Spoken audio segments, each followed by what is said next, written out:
kamu bisa memenangkan permainan mustahil ini. Karena Yesus sudah memenangkannya bagimu. Sebelum kalian menonton video pada channel ini, jangan lupa di-subscribe serta nyalakan tombol lonceng untuk mendapatkan informasi terbaru dari channel ini. Terima kasih. Satu ini bergerak di bidang perumahan, baik rumah komersil maupun rumah subsidi. CEO Sejahtera Group ini telah membangun perumahan di berbagai daerah, tidak hanya di Kota Kupang dan Kabupaten Kupang. Kepeduliannya agar semua orang bisa memiliki rumah menjadi impiannya sejak awal. Keinginan tersebut semakin meroket kala pemerintah pusat menggulirkan program rumah bersubsidi. Saat ini beliau juga menjabat sebagai National Director dari YouPro Young Movement. Baik, tanpa mengulur waktu, mari kita sambut dengan tepuk tangan yang meriah, Brother Bobby Lianto. Waktu dan tempat dipersilakan. Salam sejahtera, FGB Man. Be strong in the Lord. Thank you buat kesempatannya. Halo semuanya. Saya bersyukur ada kesempatan untuk diberikan untuk menyaksikan kebaikan Tuhan.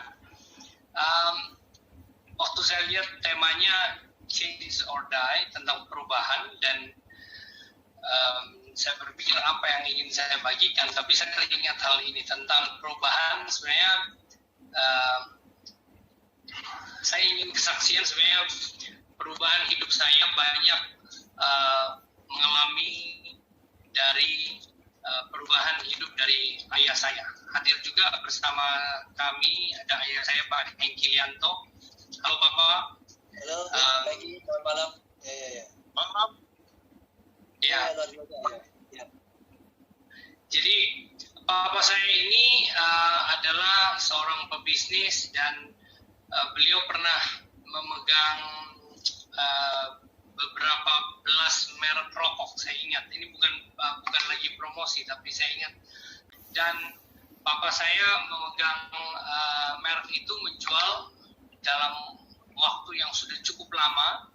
Dan semenjak saya kecil, saya suka masuk ke ruangan kantor papa atau mama saya karena ada rokok tester di situ.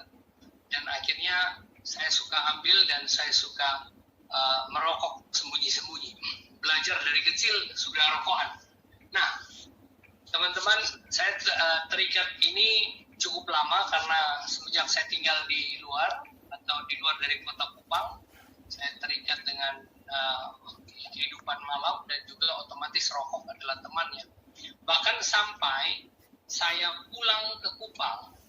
Saya pulang ke Kupang dan saya kemudian bekerja, membantu papa saya juga di usaha pekerjaannya. Dan saya memang di tempat kita ada aturan untuk tidak boleh merokok, tapi saya merokok sembunyi-sembunyi walaupun ada karyawan yang tahu, tapi mereka nggak berani laporkan. Nah, yang saya ingin bagikan bagaimana sebenarnya perubahan total dari kehidupan saya sebelumnya dan khususnya kepada yang merokok ini ya. Waktu kecil tentu saya pernah ketahuan dan saya paling takut karena papa saya atau mama saya pasti bisa marah, sehingga saya kemudian berhenti tetapi berhenti karena saya takut ketahuan, atau saya berhenti karena saya takut papa saya atau mama saya akan marah kepada saya kalau ketahuan saya merokok. Sehingga sesuatu yang kita berhenti atau bertobat karena takut akibat dari itu, ya itu bisa menjadi sementara jika kita tidak melihat ada risiko dari akibat dari itu yang bisa kita dapati. Singkatnya, waktu saya pindah ke Surabaya ke luar negeri, tentu saya kembali lagi karena nggak ada yang bisa lihat dan juga bisa mengontrol saya. Saya terikat dengan rokok bertahun-tahun sampai kira-kira sudah kuliah dan juga sampai saya bekerja dan waktu saya membantu papa saya. Tapi ada perubahan demi perubahan yang dilakukan, yang terjadi melalui kehidupan papa saya, dan itu merubah banyak hal dari hidup saya. Tadi seperti saya yang sampaikan, karena papa mama saya adalah distributor rokok selama belasan tahun, kemudian papa saya juga seorang perokok dari masa mudanya, tetapi kemudian semenjak beliau mengalami pertobatan di dalam Tuhan, kemudian ada bergabung bersama-sama FGB MFI, kehidupan lamanya ditinggalkan, kemudian beliau aktif membaca firman Tuhan, kemudian ada beberapa hal yang mengalami perubahan dalam hidup papa saya. Yang pertama adalah papa saya berhenti merokok. Ada 3 keputusan penting yang beliau lakukan. Yang pertama adalah beliau berhenti dari rokok. Itu satu hal hebat yang terjadi. Kemudian beliau mengambil satu keputusan bahwa di perusahaan ini, langkah kedua adalah di perusahaan beliau ada perkebunan dan lain-lain, semua aturannya tidak boleh merokok. Dan ini diikuti oleh saya sampai hari ini. Di perusahaan kami tidak boleh ada merokok, bahkan kita tambahkan dengan ada namanya tunjangan bebas rokok. Jadi ada karyawan atau staf kami yang mau berhenti dari rokok, maka kami membantu dengan mendapatkan tunjangan bagi dia kalau dia mau berhenti. Nah, ini yang kedua. Dan yang ketiga, saudara-saudara sekalian, Bapak Ibu, bahwa papa saya mengambil satu keputusan yang cukup mengagetkan saya, karena papa dan mama saya mengambil satu keputusan untuk berhenti dari distributor rokok.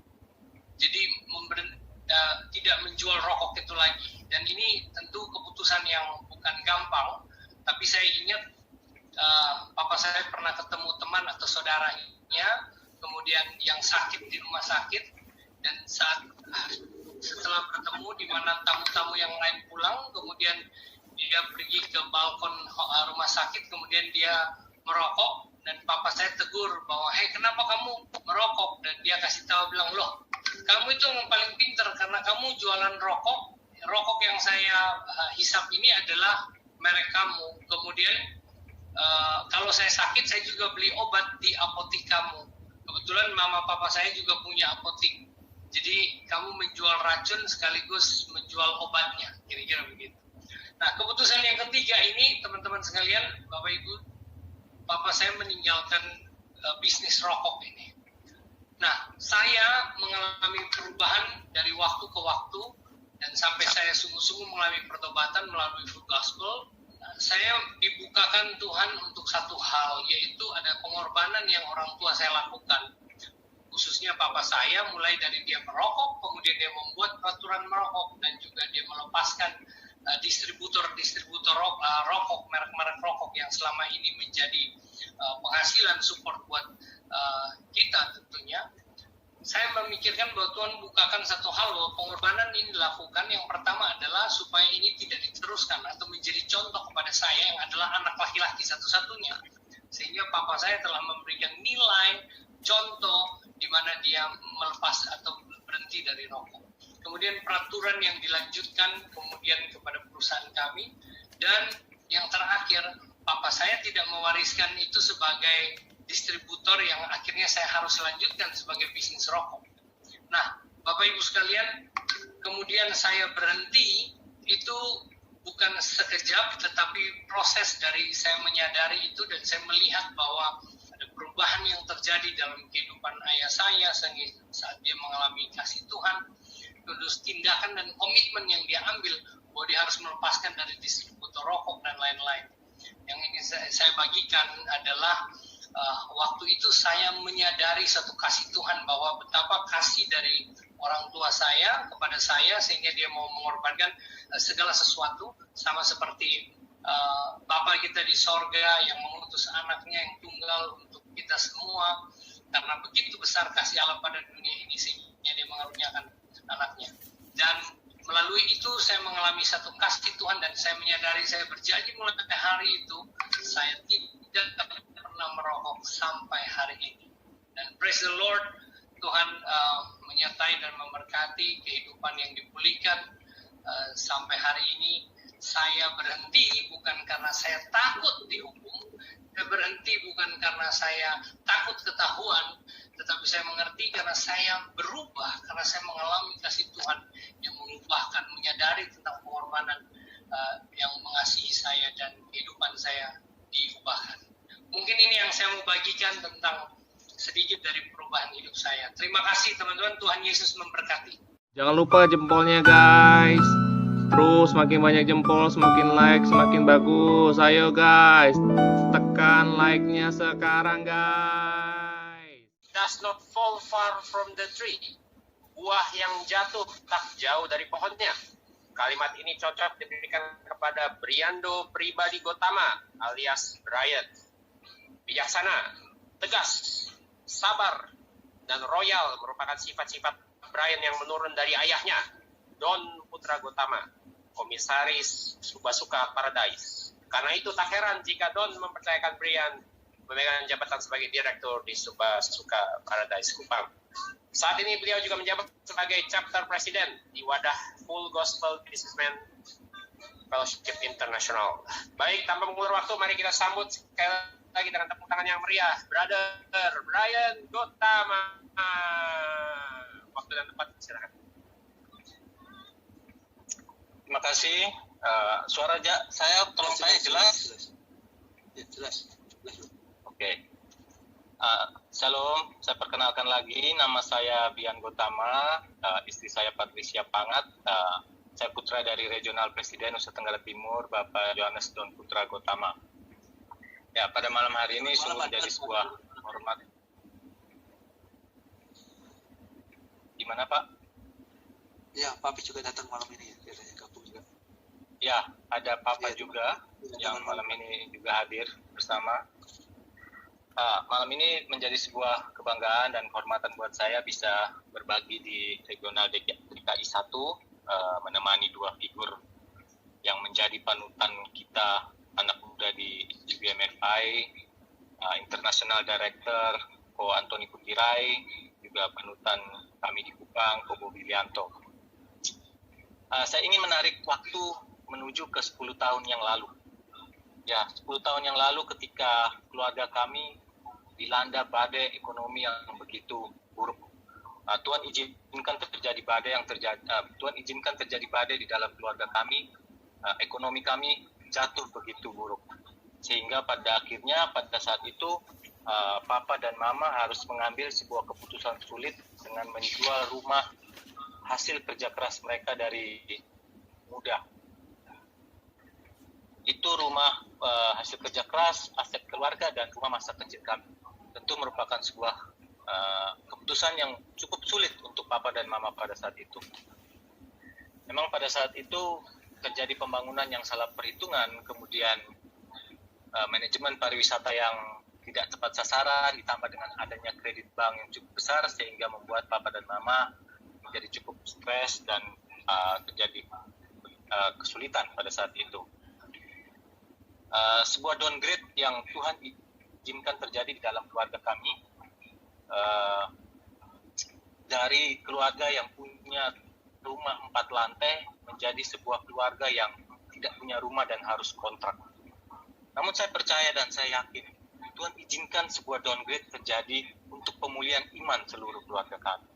Dan di tahun yang sama, di tahun itu, di tahun badai terjadi dalam keluarga kami, GBMFI hadir di tengah-tengah keluarga kami. GBMFI hadir di tengah-tengah keluarga kami pada saat situasi dan badai yang begitu sulit. GBMFI diperkenalkan kepada Papa oleh sahabat terbaiknya Om Hengki Lianto, dan saya yakin dan percaya GBMFI hadir tepat pada waktunya saat itu, yaitu ketika Papa membutuhkan kekuatan ekstra untuk menghadapi badai. Sejak saat itu, perlahan tapi pasti Papa mengalami perubahan. Papa mulai berbicara tentang kebenaran firman Tuhan. Papa mulai bersaksi tentang kebesaran dan mujizat Tuhan yang terjadi di dalam hidupnya. Kemudian mulai menceritakan kepada kami kesaksian-kesaksian luar biasa yang didengar pada saat fellowship. Saya bersyukur Papa bertumbuh di dalam FGB MFI karena itu merupakan sebuah anugerah untuk keluarga kami. Karena iman Papa yang dipulihkan, saya percaya keluarga kami akan diselamatkan seluruhnya. Dan berarti 10 tahun yang lalu, 4-5 tahun setelah Papa mengikuti bertumbuh di dalam FGB MFI, perlahan mulai memulihkan ekonomi dan bisnis kami. Tuhan bahkan memberi bisnis kami berkat yang luar biasa dan menggantikan apa yang hilang pada saat terjadi badai. Rumah yang sudah kami jual bahkan Tuhan gantikan dengan rumah yang sudah diidam-idamkan Papa dan Mama. Tuhan Yesus begitu baik pada keluarga kami. Dan saya percaya kejadian 10 tahun yang lalu turut mengantar saya menjadi lahir baru. Tepatnya saya ingat sekali tanggal 1 Maret 2019 tahun lalu, saya tidak akan pernah melupakan hari dan tanggal itu, karena di hari itu saya mendapatkan satu WhatsApp dari senior dan panutan saya, Kobo Bilianto. Kobo Bilianto pada saat itu WhatsApp saya untuk mengajak saya mulai baca Alkitab. Kobo katakan, Brian, ayo kita sama-sama baca Amsal. Kita mulai dari pasal 1, setiap hari satu pasal. Karena di dalam bulan Maret ada 31 hari, sesuai dengan Amsal yang ada 31 pasal. Lalu kita berbagi rema yang kita dapat. Dan Kobobi menutup WhatsApp itu dengan mengatakan, Brian akan lihat bagaimana Tuhan bekerja di dalam kehidupan Brian. Dan hari itu menjadi hari pertama di dalam hidup saya bisa membaca Alkitab satu pasal secara utuh. Namun saya tidak langsung berubah. Saya masih tetap menjadi seorang Brian yang lama. Brian yang hanya berdoa dan bergereja menjadi sebuah formalitas dan rutinitas saja, yang tidak terpanggil untuk pelayanan, bahkan selalu cari-cari alasan untuk kabur dari member meeting. Saya lebih memilih untuk futsal atau nonton bioskop atau mungkin kerja dan lain-lain. Saya sama sekali belum terpanggil untuk masuk di dalam pelayanan.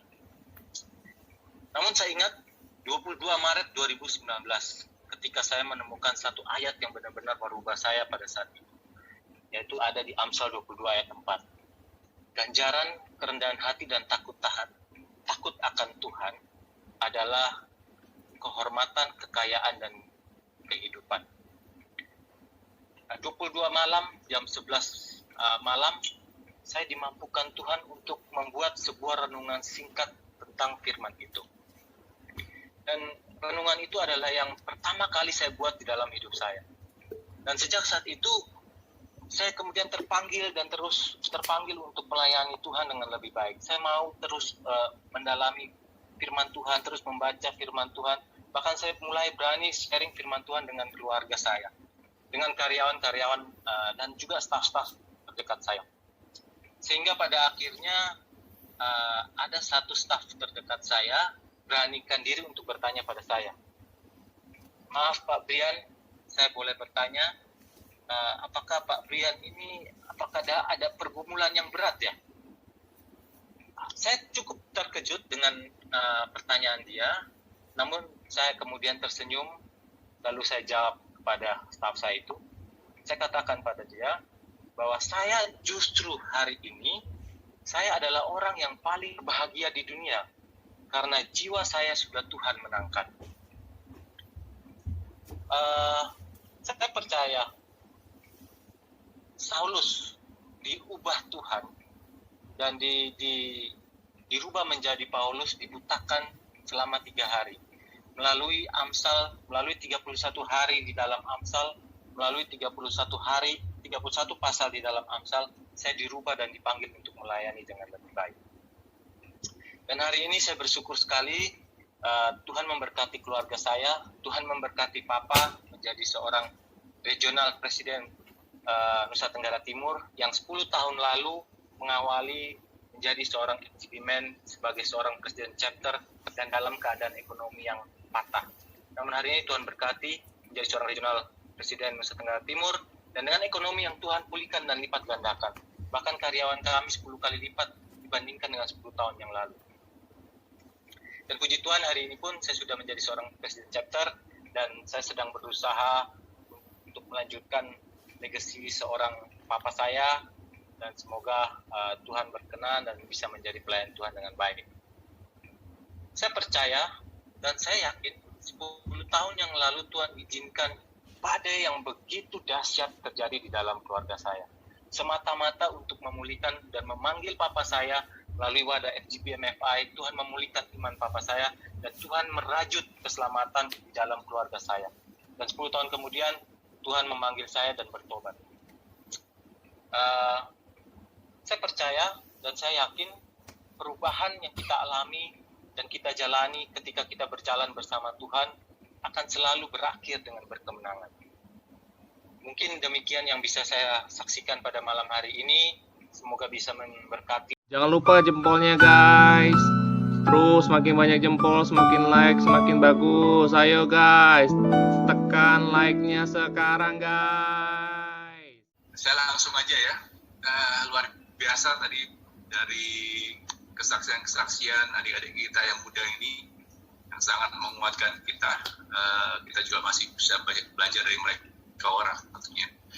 Saya juga kangen gara-gara melihat videonya orang tua mereka, Pak Hengki, Pak Don, ya, jadi saya jadi ingat almarhum. Alangkah indahnya ketika kita masih ada orang tua.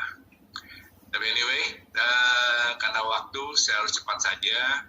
Saya mau sharing hari ini, judulnya tadi kan saya ada kasih yang namanya Change or Die ya. Tadi Brother Bobby sudah sampaikan bahwa changing itu penting sekali. Buktinya papanya jadi Pak Hengki itu sangat berani mengambil satu tindakan yang konkret untuk berubah. Dia bisa saja tidak mau berubah, bisa saja.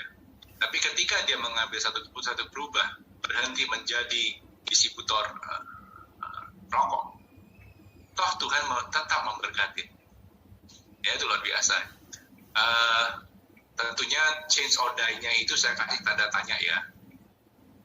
Artinya, karena saya mau bicara tentang sekuler, hari ini saya mau bicara banyak tentang sekuler. Saya mau sharing, karena saya bukan pendeta, banyak di sini juga bukan pendeta, jadi jangan bergaya pendeta tentunya ya.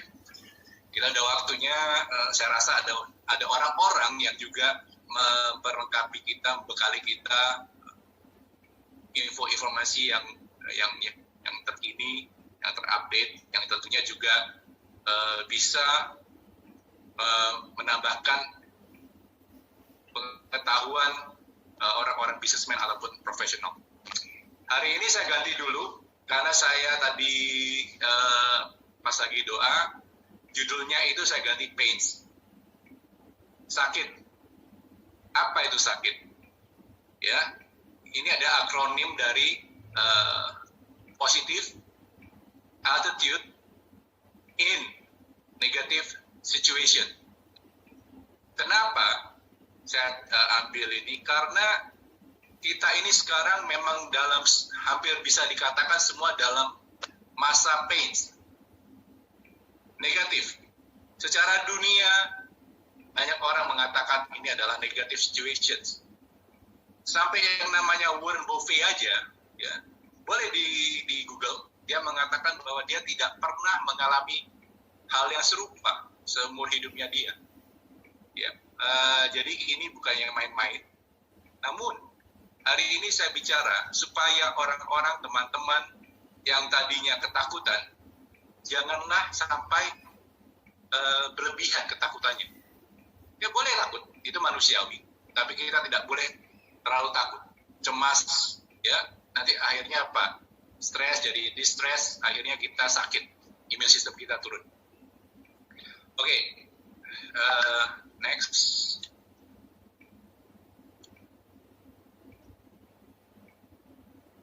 Saya ambil dari Roma 12 ayat 2, dikatakan, ya, do not conform to the pattern of this world, but be transformed by the renewing of your mind.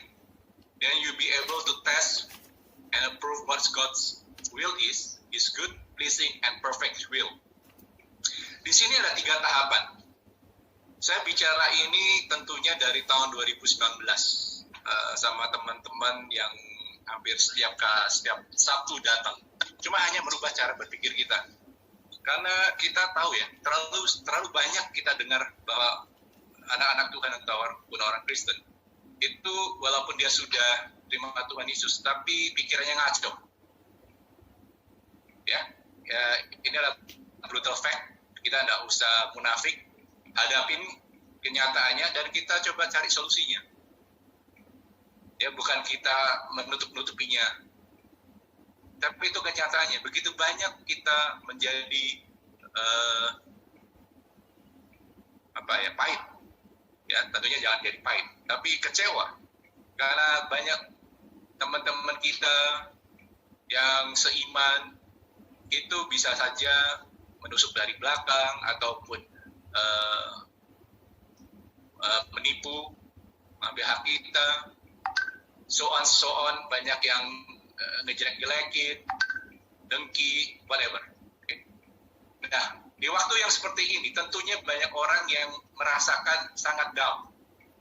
Saya nggak tahu kalau di NTT, tapi kalau di Jakarta, kota-kota besar, banyak yang merasakannya. Sampai-sampai saya juga kasihan, saya juga bingung, teman-teman di Full Gospel yang tidak pernah berhubungan dengan saya langsung, itu sampai japri ke saya dan minta tolong. Itu bagi saya kurang pas, ya, karena saya nggak kenal, saya bukannya center class, bukan caranya begitu juga, tapi namun apapun juga saya bantu. Saya katakan kalau kurang makan ya saya kasih baksos, kasih beras, mie, segala macam. Ya. Saya cuma mau sampaikan di sini sharing bahwa, yuk, mungkin kita nggak bisa jadi sempurna, mungkin, ya kita nggak berdebat tentang doktrin, karena di Full Gospel saya pikir coba untuk menghindari yang namanya debat doktrin. Kenapa? Karena kita sudah menggaungkan setiap hari Minggu kita mendorong para anggota untuk balik kepada lokal gereja masing-masing. Ya tentunya gereja masing-masing dogma dan doktrinnya beda-beda pula. Jadi saya coba untuk menghindar, kecuali kalau anggota yang baru itu datang menanyakan kepada saya. So, ada 3 tahapan Tuhan yang ajarkan kepada kita, yaitu good, better, dan excellent.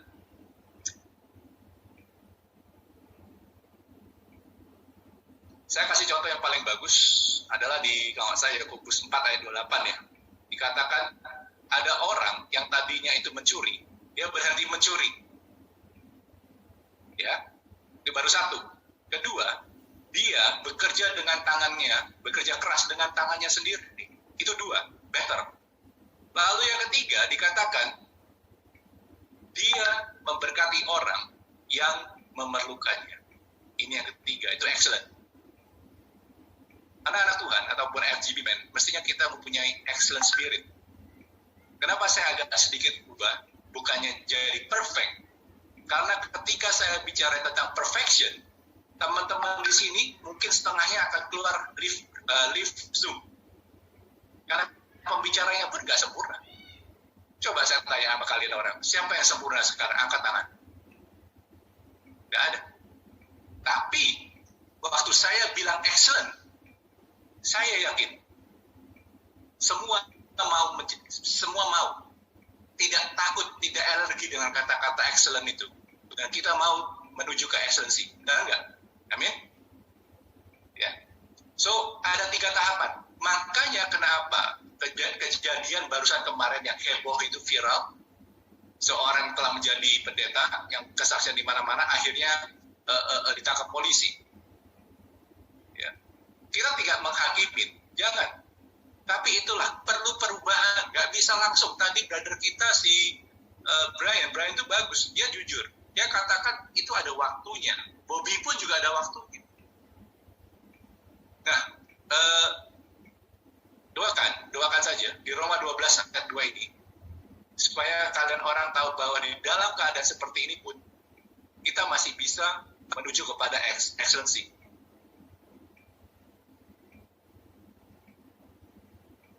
Oke, langsung aja. Nah, ketika kita berubah, kita punya mindset, ya. Apa sih sebenarnya? Saya mau balik dulu. Apa sih yang namanya repent itu ada pertobatan begitu banyak, ya. Seakan-akan kalau pendeta ngomong di panggung, di podium, itu seakan-akan, bukan semua, memberikan kesan kepada kita, seakan-akan menakutkan. Arti dari yang namanya change of mind itu di Greek-nya, bahasa aslinya itu ada metanoia, perubahan pikiran dan hati. Oke. Ketika kita punya mindset berubah, maka apa yang akan berubah? Kita punya behavior, language kita, assessment kita. Ya. Kalau yang dulu, karena saya lulusan Amerika tentunya, orang Amerika kalau lulus anak muda pasti sukanya mengumpat dengan kata-kata F. Itu sangat biasa. Tapi ketika saya menerima Tuhan Yesus, tidak lagi. Saya tahu itu salah. Itu mindset. Behavior kita juga. Waktu itu kita sukanya apa? Sukanya marah-marah. Ya, atau tanpa sebab. Nah, itu nggak bisa. Harus berubah. Setelah kita berubah, semua behavior, perilaku, kata-kata kita, asesmen kita, untuk melihat asesmen itu untuk mempelajari sesuatu dalam pekerjaan kita, bisnis kita, maka habit kita pun berubah. Kebiasaan kita berubah. Waktu kebiasaan kita berubah, maka kita punya, ini apa ya, saya kelihatan ketutup ini, change ya, terakhir ya. Karakter berubah. Makanya kenapa orang-orang full gospel mestinya punya karakter yang kuat dalam Tuhan, dalam Kristus. Dalam goncangan seperti epidemi ini COVID-19, kita tetap harus kuat. Kita harus mempunyai yang positive thinking, bukan yang negatif. Ketika saya bicara begini, memang akan ada dua aliran yang sangat jelas. Satunya positif, satunya negatif. Tapi saya berdoa dan saya usahakan hari ini saya bicara untuk Anda ini supaya menjadi positif. Tapi puji Tuhan, haleluya. Secara keseluruhan kita bagus, kita positif banget. Kita solid. Nah, itu pun saya bersyukur sekali. Saya baru tahu Tuhan itu baik sekali dengan kita semua. Waktu 2016 akhir, almarhum Bapak saya waktu sebelum dipanggil sama Tuhan, kita ada sedikit beda pendapat, tentunya ya, biasa. Dia mau melunasi hampir, bisa dibilang dilunasin semua hutang-hutang kita. Lalu saya tanya, buat apa gitu loh? Hutang kita itu dibandingkan dengan aset kita itu jauh lebih kecil. Nah, saya kan lulusan Amerika, gitu, di ekonomi. Saya bilangnya, di Amerika itu diajarkan kita kalau ngutang 50% dari aset itu masih ya batas-batas yang maksimal. Tapi ketika kita itu masih di bawah 20%, itu pun dia lunasi. Nah, sekarang terjadi COVID, kita santai banget. Puji Tuhan. Santai sekali. Ada tantangan? Ya, tantangan itu bukan dari bank lagi. Ya mungkin dari kayak karyawan tentunya kita harus coba perhatikan. Kalau bisa jangan ada PHK. Ya, itu pun juga ada tantangan karena bisnis kita itu banyak. Kita punya bisnis, ada belasan perusahaan. Dan yang tadi saya bicara itu adalah restoran. Khususnya restoran kita, saya pribadi, kalau restoran tuh keluarga saya nggak ada masuk di restoran. Itu kena semua. Lihat, puji Tuhan, di 1 minggu ini makanya saya sangat-sangat sibuk, saya juga kurang fit sebenarnya. Karena apa? Kita baru membuka 5 restoran. Ya, masih ada satu lagi uangnya nyangkut, dimasukin ke sekuritas. Bukan Indosuria tapinya. Oke, ini potential winner, biar kita tahu, karena terlalu banyak teman-teman tanya sama saya, bisnis apa dulu bro yang akan jalan? Ya ini, yang hijau di lingkaran hijau, itu sudah jalan duluan. Artinya kalau mau change your business, silakan tanya sama Tuhan. Inilah adalah potensi bisnis. ngawur aja, saya mau berubah, gitu. Kan judulnya Change or Die, tanda tanya. Tapi saya tidak juga berkata kalau nggak berubah dalam bisnis Anda akan mati. Enggak juga. Semua itu karena Tuhan. Di DKI 3, saya itu ada mentoring satu. Dia baru saja tahun lalu dia dari seberang, agama seberang, masuk ke full gospel, ya. Dan dia kesaksian gitu, malah di dalam COVID ini, pandemi ini dia bisa jualan, katanya sih dia ada 4 rumah. Dan rumah itu bukan yang 200-300 juta, 1,3 M. Jadi kalau kalian tanya, Pak, berubah nggak bisnis saya nggak berani ngomong. Tapi kalau ketika benar-benar sudah seakan-akan Anda sudah bekerja keras, berusaha tetap aja nggak jalan, oke, berdoa boleh berubah. Ya. Lalu yang di tengah-tengah makin kuning itu adalah yang di tengah-tengah apa yang akan membaik, akan pulih. Dan yang terakhir itu tourism and leisure. Tourism yang paling kena banget. Coba teman-teman kita yang di Bali, kasihan kan? Kasihan sekali yang di Bali. Hotel-hotel kita yang di keluarga itu sudah buka semua. Yang di Jakarta, di Surabaya, tapi yang di Bali enggak. Ya kan? Otomotif tentunya. Ya, ini Pak Yusak nih. Tapi kalau second hand, saya rasa jalan. Ya, saya nggak tahu, mungkin Pak Yusak lebih ngerti. Construction, real estate, jelek. Ya, bisa-bisa ini yang kita khawatirkan adalah sewa office khususnya. Karena sewa office di Jakarta ataupun di kota-kota besar, karena kita dibiasakan kerja dari rumah, work from home, ini bisa-bisa nih new normalnya. Akhirnya mereka orang bilang bos-bosnya udahlah kerja di rumah aja. Itu yang kita khawatirkan juga. Oke, biarin cepat. Ini di screenshot aja ya, supaya saya nggak terlalu satu-satu detail. Karena saya orangnya bisa detail, tapi terlalu lama nantinya. Setelah COVID itu, kita itu perilakunya bagaimana, aktivitasnya dari online. Tadi ada pengumuman tuh untuk belajar berbisnis lewat online. Jadi ambil ini nanti di-combine sama nanti webinarnya itu pasti akan membantu sekali, ya. Ini ada berapa persen, itu ada surveinya sendiri. Ya, consumers have been re-engaging in the number of out-of-home activities and more intend to do so in the near future. Udah di screenshot. Kalau ada screenshot, saya akan terus, karena ada tanya jawab nantinya, lebih seru. Ini Indonesia punya ya, Indonesia have picked up a new digital and low activities including video chat and remote learning. Jadi ini juga salah satu bisnis yang dimana kalau Anda ini fasih berbahasa Inggris ataupun Mandarin, kalau kalian orang lagi kena PHK ataupun bisnisnya lagi down, mulailah mengajar. Yang bisa music, mulailah mengajar lewat online. Itu bisa. Oke, ini hanya side business saja. Ini teman-teman yang suka nanya saya, boleh main saham nggak Pak? Sebelum COVID saya bilangnya nggak usah. Ya kan?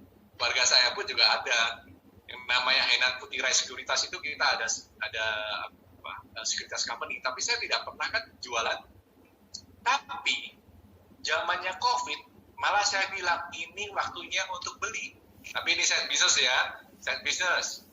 Sebenarnya saya jujur kata, kalau orang yang bisnisnya, core bisnisnya itu di main saham saja, itu sekali lagi maaf, itu adalah orang yang kurang gimana ya egois aja. Ya, karena kenapa? Dia duduk di meja dengan dia punya komputer, dia bisa untung banyak, ya udah puji Tuhan, tapi kan dia tidak membuka lahan.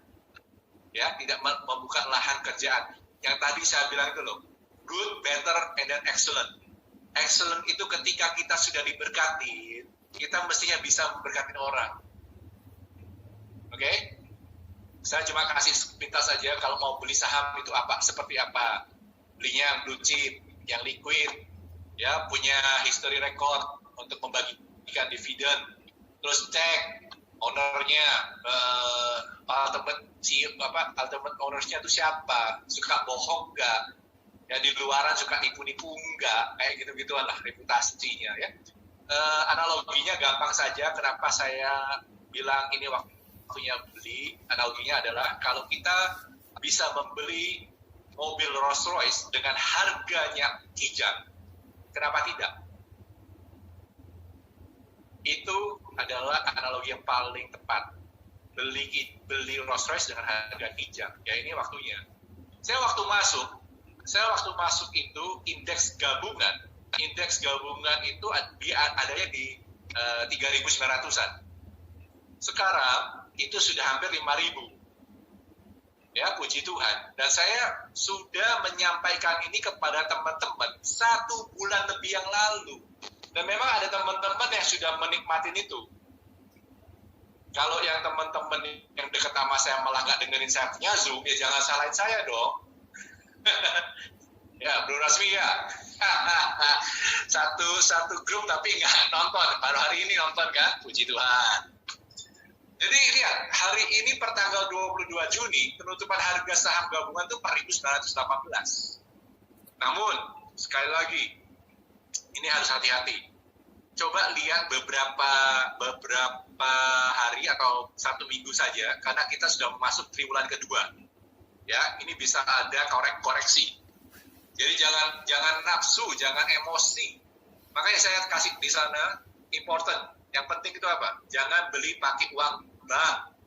Jangan membeli pakai cash flow perusahaan yang akan bisa mengganggu cash flow kalian orang.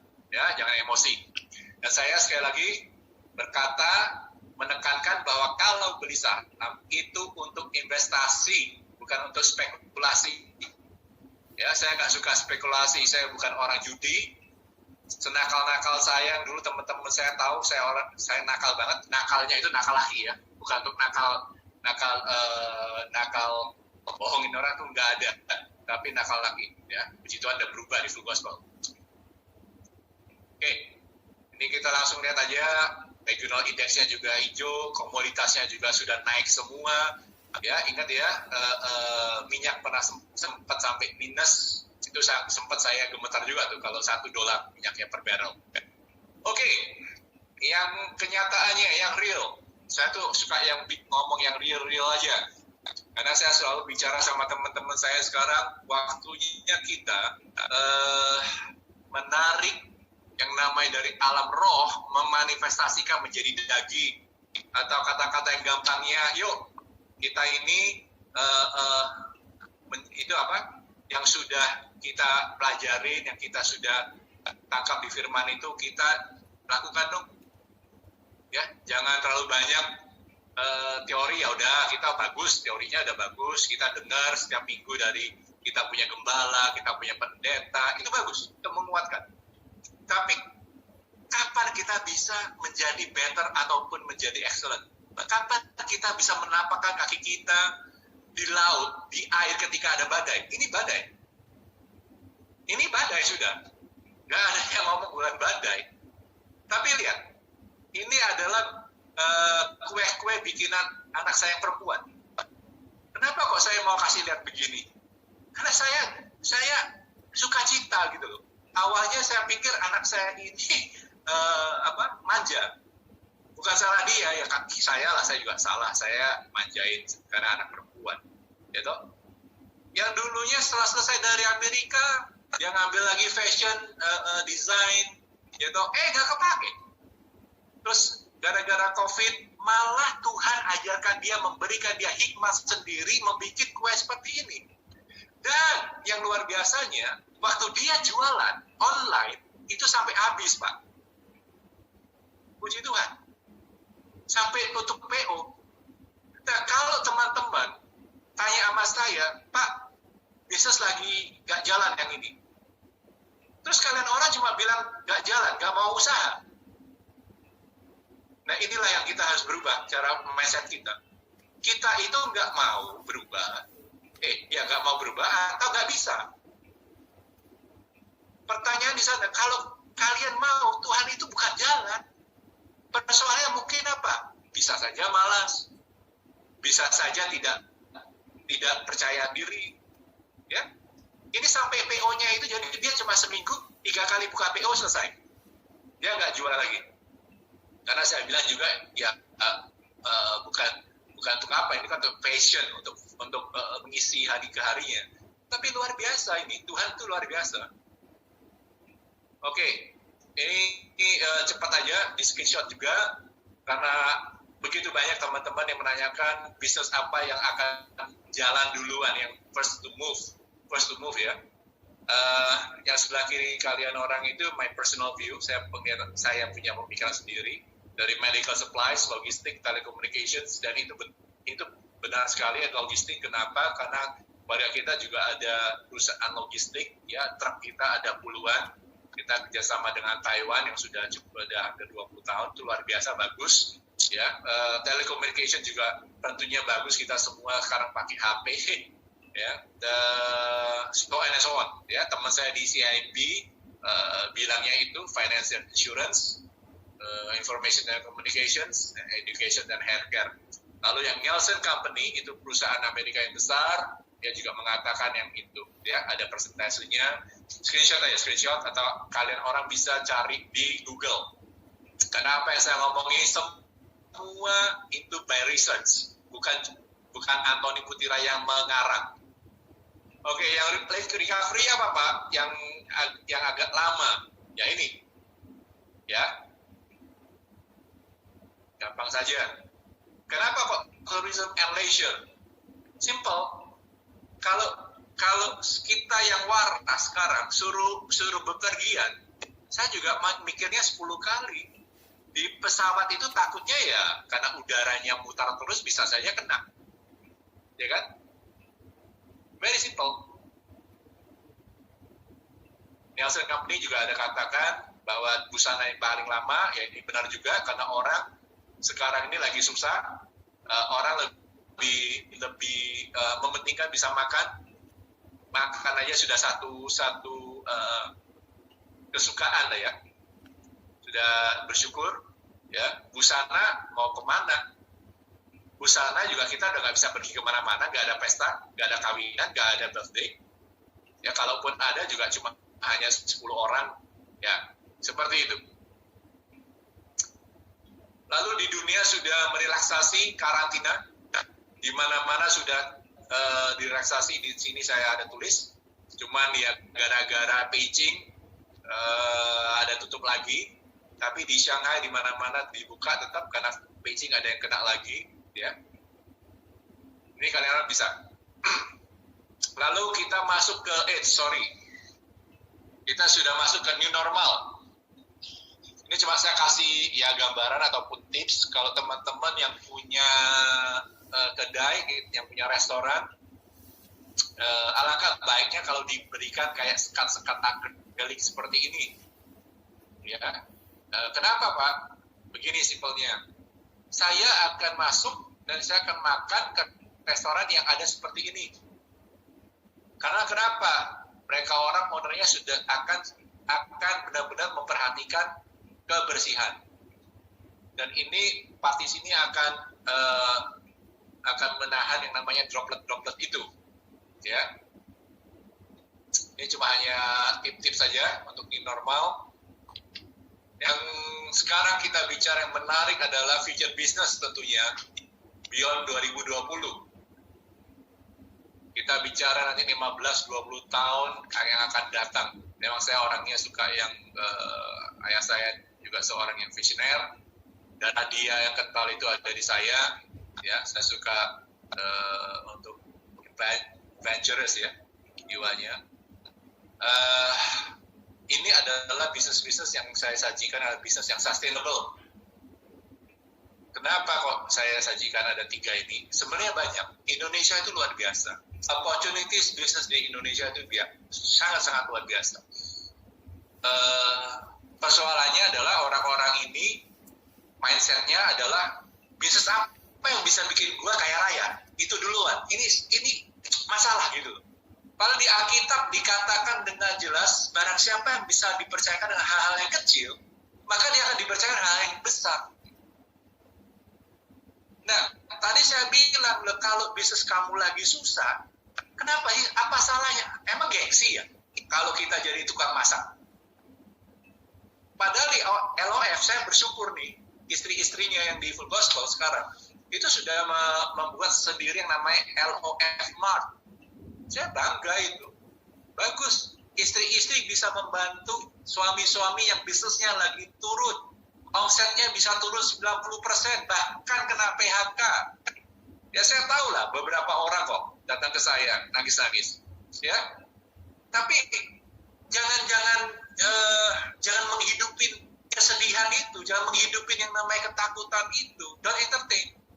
Sebenarnya banyak, kalau kita mau benar-benar tangan kita kotor, Tuhan bisa buka jalan. Ya. Nah, di sini ada 3.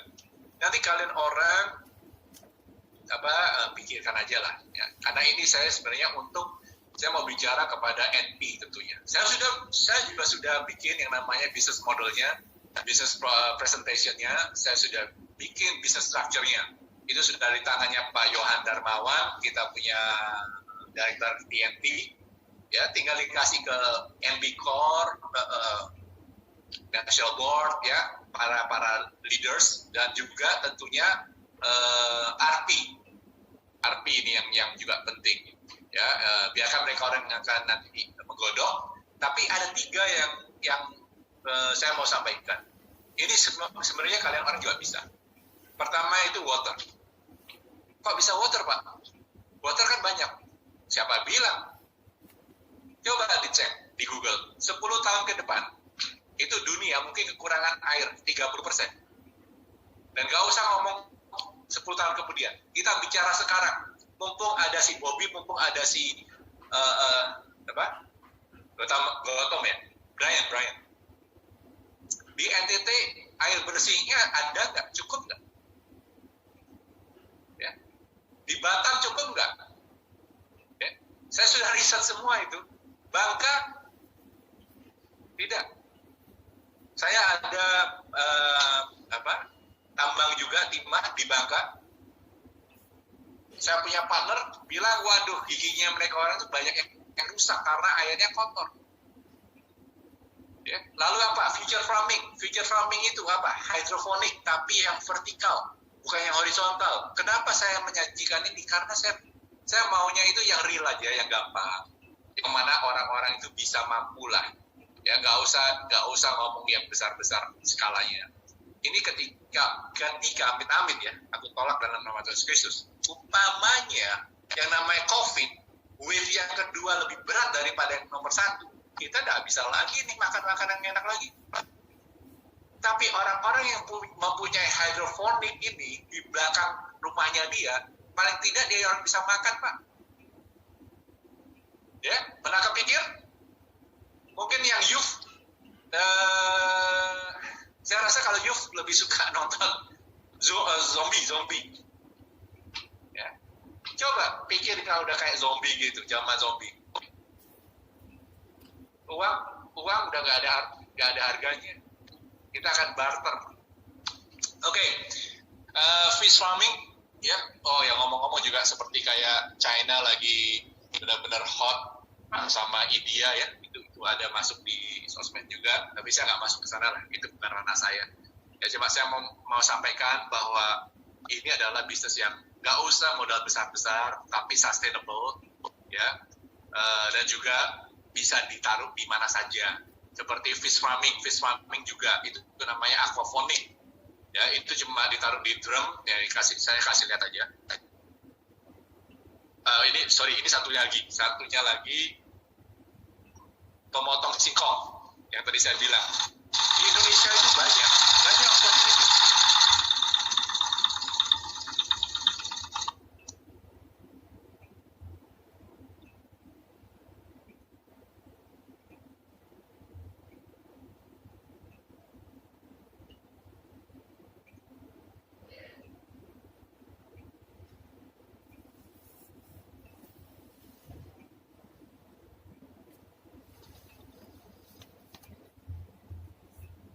Jadi jangan kalian orang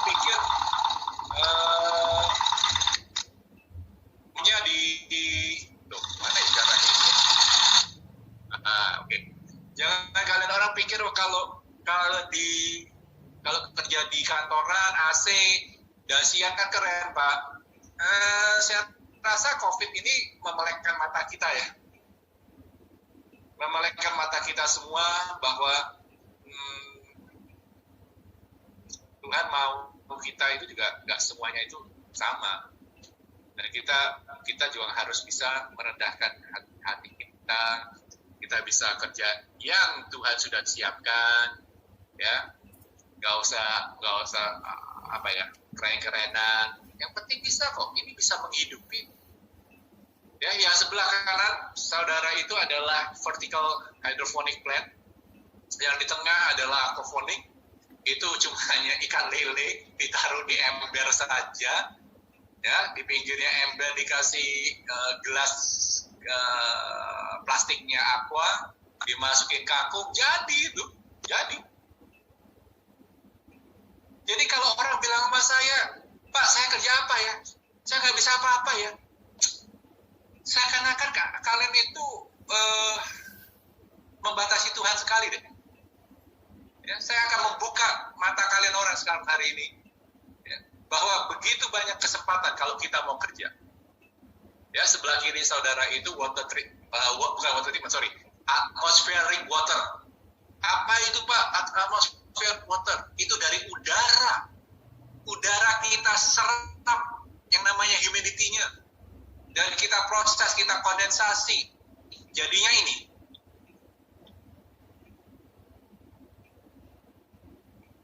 Ya. Jangan ngomong oh Pak Antoni ngomongnya masih jauh. No, saya bukan orang-orang yang ngasih sesuatu yang masih jauh, enggak. Tapi ini adalah pengembangan tentunya, penyempurnaan. Masih mahal, ya masih mahal. Karena kenapa? Karena yang punya kosnya masih mahal. Makanya puji Tuhan. Saya mau sampaikan di sini, Tuhan itu baik. Di zamannya COVID, saya menciptakan, saya dan partner saya menciptakan yang namanya mini micro power plant. Ya, yang saya sebut genset lah. Tapi kalau genset juga salah, karena genset itu mau pakai bahan bakar. Ini saya nggak pakai bahan bakar.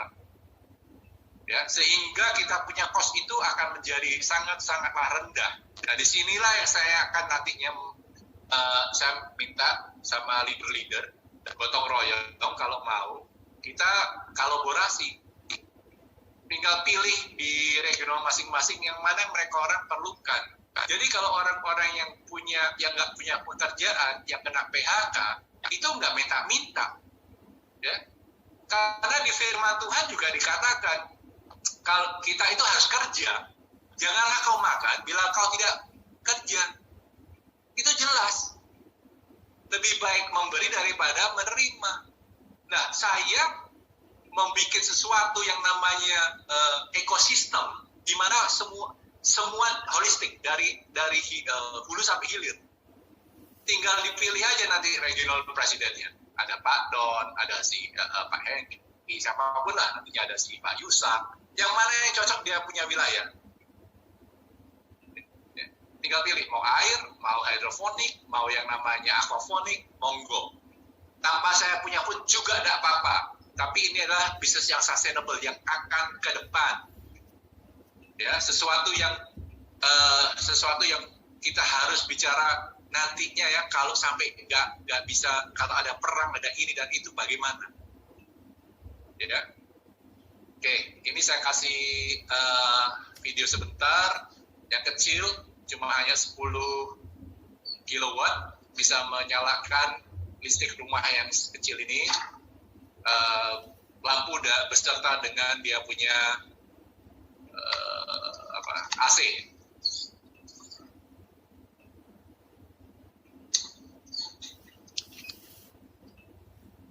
Ya, lihat ya. Ya, nyala semua.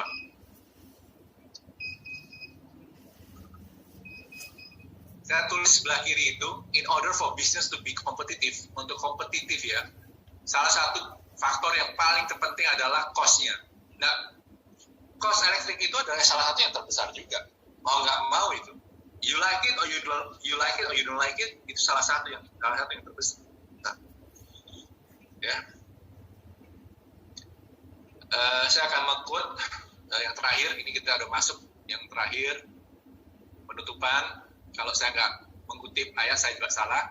Di Roma 4 ayat 18 sampai 22. Saya ceritain aja ya, ceritain nanti teman-teman juga bisa baca aja. Ya. Ini yang luar biasa, itu dari Bapak leluhur kita Abraham.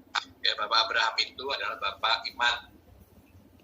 Kenapa kok dia bisa dikatakan Bapak iman? Karena dikatakan ketika sepertinya tidak ada harapan, dia tetap berharap. Itu yang luar biasa. Ya. Disinilah waktunya kita. Mungkin, yes, saya ngerti. Banyak orang-orang yang sepertinya kehilangan harapan. Tapi jangan. Belajar dari si Bapak kita Abraham. Walaupun tidak ada harapan sepertinya, tapi tetap berharap. Dan yang luar biasa di ayat 22 dikatakan begini, maka Allah memperhitungkan itu sebagai kebenaran. Terus kenapa Pak Antoni, kenapa so apa gitu? Emang lupa kalau Bapak Abraham kita itu adalah yang orang terkaya pada masanya. Ya, jangan alergi juga lah kalau saya ngomong kaya nanti wah ini doktrin kemakmuran. Ampun deh kadang-kadang kita ini. Gitu. Kalau nggak ada duit, jadi gimana dong kita memberkati? Ya, nggak usah alergi lah. Orang kita bisa lihat kok, sekarang banyak yang namanya pendeta aja sudah gayanya kayak businessman. Terus kenapa kitanya? Apa salahnya? Gitu? Santai aja. Yang penting hati kita itu untuk memuliakan nama Tuhan, meninggikan nama Tuhan, membesarkan kerajaannya di bumi ini. Jadi jangan sedikit-sedikit alergi bicara tentang keuangan. Lah, kalau nggak ada uang, terus kalau ada orang yang susah, gimana? Kita bisa bantu kan? Lalu apa? Akhirnya jadi apa? Mencuri. Ya, wake up. Waktunya kita jangan disimpang siurkan sama kayak pengajaran yang seakan-akan, oh kalau kita hidup bersahaja itu luar biasa, bagus, rohani. Ampun deh. Lihat aja sekarang gayanya pendeta-pendeta yang jet set. Ya, nggak apa-apa, saya juga nggak masalah sama mereka orang begitu. Tapi sebagai jemaat kenapa disalahkan juga? Ya, kecuali kalau kita pakai uang itu benar-benar berfoya-foya, mabok-mabokan, judi, itu beda. Tapi kalau kita membesarkan kerajaannya Allah, salahnya di mana? Ya, oke, sudah selesai. Saya kasih videonya genset saya, cuma hanya kasih tahu bahwa ini sudah jadi. Ya, bukan sekedar omong doang.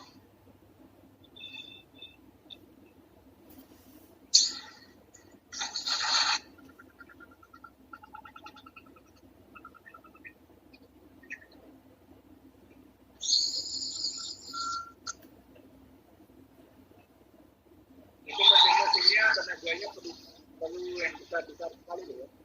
Dan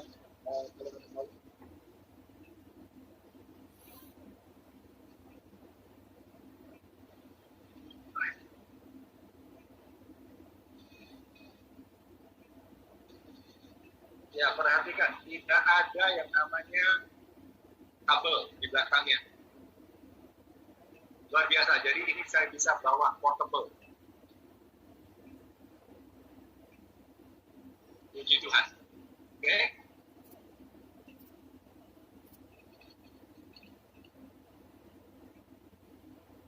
Kita kerjanya juga di garasi. Kita kerjanya juga pernah sampai kebakar. Jadi inilah yang namanya businessman. Kita harus punya juga tindakan. Kita punya ide, tapi kalau kita nggak action, ide itu juga nggak akan jalan. Oke, Tuhan memberkatin. Kita balikan kepada moderator.